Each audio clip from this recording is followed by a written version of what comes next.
So, ito guys, no, this is the energy of good luck, good fortune, swerte, no, talaga sa swertehin kayo. May mga swerte nag-aabang sa inyo, pero may balakid sa swerte mo, mga kapiksi, no, kasi for some of you, you have a lot of fear, mga kapiksi, no, mga fear, mga duda, and yung iba sa inyo, parang medyo, yung isip nyo, mga kapiksi, parang malabo, no, pwedeng malabo yung isip nyo, pwedeng nagdadalawang isip kayo, yung mga ganun, kaya kayo meron mga duda, guys, may mga doubts and fears kayo. Ito yung nagiging balakid sa swerte nyo, mga kapiksi. But definitely, kapag na-overcome nyo ito, mga kapiksi, kapag kayo...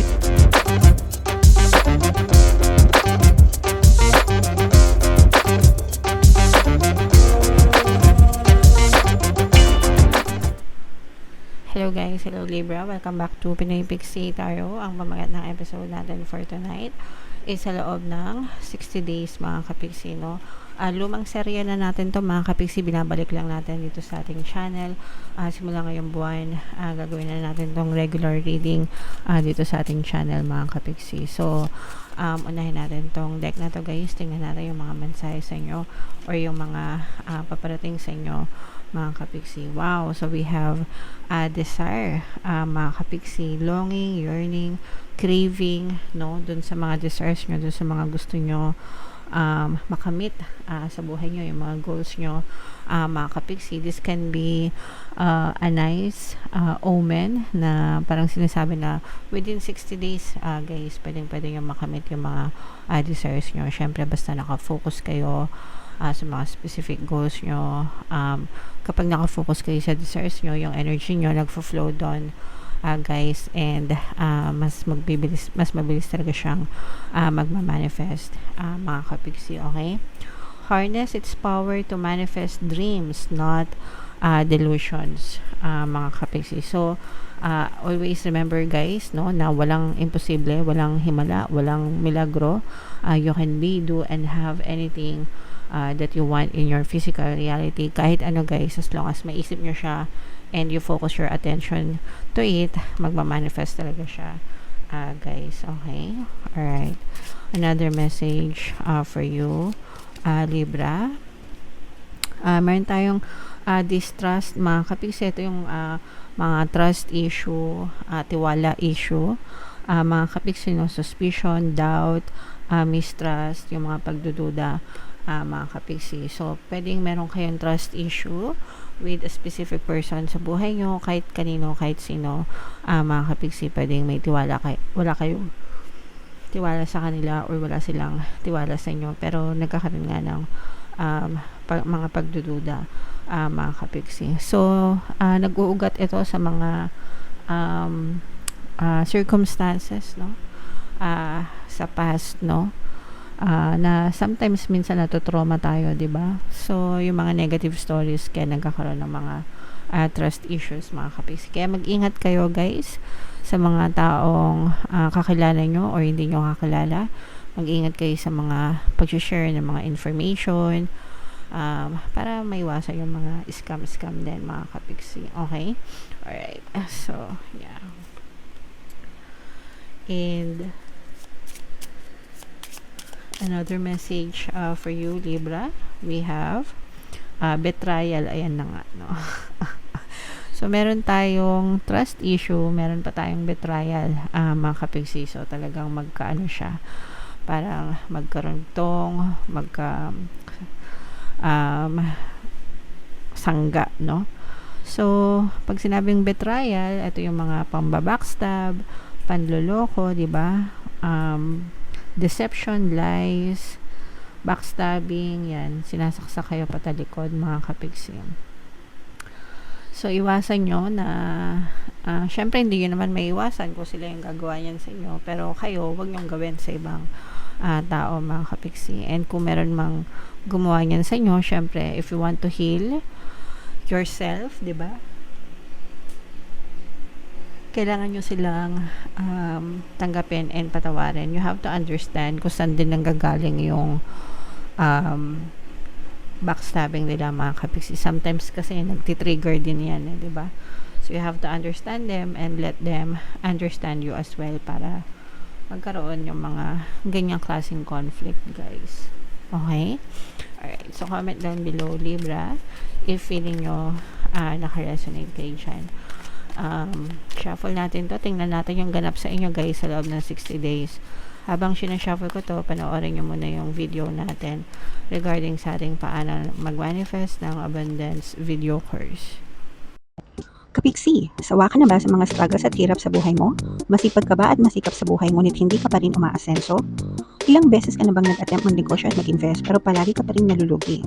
Sa pagkakataon na ito ay maaaring may subconscious beliefs ka na nagiging balakid sa iyong pag-unlad at pagyaman. Introducing, paano mag-manifest ng abundance video course.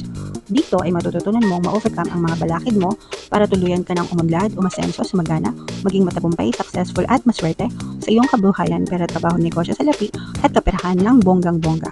Dali, mag-send na ng email sa pinoypixie@gmail.com at simulan na ang iyong pagyaman ngayon. Alright, so sa lahat ng gusto mag-fill ng course guys, naka-flash sa screen nyo. Una, meron tayong paano mag-manifest ng abundance video course. Meron din tayong paano mawala ang third party at magkaroon ng harmonious na relationship. And meron din tayong paano pabalikin si ex, revise, breakup. So sa mga interesado guys, mag-send lang kayo ng email sa pinoypixie@gmail.com. So Libra guys, kayo ay represent ng King of Swords sa ating spread. Datag-data yung spread nyo guys. And by the way guys, no, sa mga naghahanap ng mga pampaswerte na lucky charms, lucky bracelet, lucky items, may mga products sa description box guys. Check nyo na lang. Pwede nyo i-check out kung gusto nyo, mga kapiksi. So Libra guys, kayo ay represent ng King of Swords sa ating spread. Meron din dito presence ng another air sign guys, Aquarius, Gemini, Libra. So for some of you, maaaring may air element kayo sa inyong natal chart, or you may be dealing with another earth sign, mga kapiksi. This is both negative and positive. Hindi ko alam kung matutuwa kayo dito guys, pero may magbabalik sa inyo mula sa nakaraan. This may be an ex-lover, mga kapiksi, past lover. And kung nagkaroon kayo ng mga betrayal issue, trust issue, mga kapiksi, maaaring mag-apologize sa itong person na to, mag-offer ng apology, maaari siya mag-sorry. Mga kapiksi, maaari din kayo magkaroon ng reconciliation guys, no? Pero not necessarily na magkakabalikan. Pwedeng magkapatawaran kayo, manghingi ng sorry, magkapatawaran.